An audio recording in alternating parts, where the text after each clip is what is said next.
Well, let's turn our attention now to Africa, where Sudan's Army Chief General Abdel Fattah al-Burhan has launched a sweeping military reorganization to tighten his grip on the armed forces and meet ongoing conflict with the Rapid Support Forces.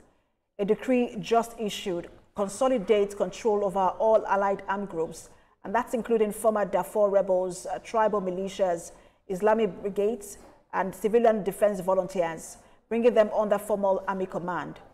General Burhan also made key leadership changes within the military, appointing a new Inspector General and Air Force Chief, while retaining the Joint Chiefs of Staff. The move, which follows the retirement of senior officers, is seen as an effort to reinforce its control over central and eastern Sudan, even as fierce clashes continue in the west.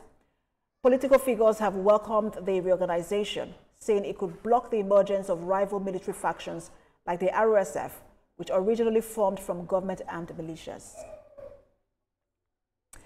In Somalia, security officials say troops from the elite Danab unit have raided al-Shabaab hideouts in the Lower Shabelle region.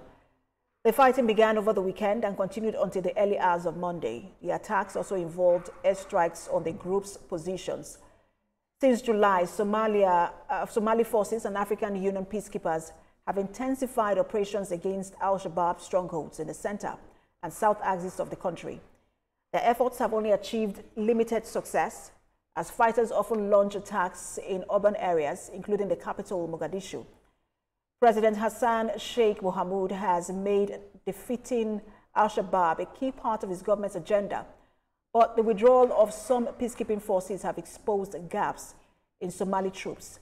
Al-Shabaab, which has waged an insurgency against the Somali government for over 16 years, regularly targets security forces, government officials, and civilians.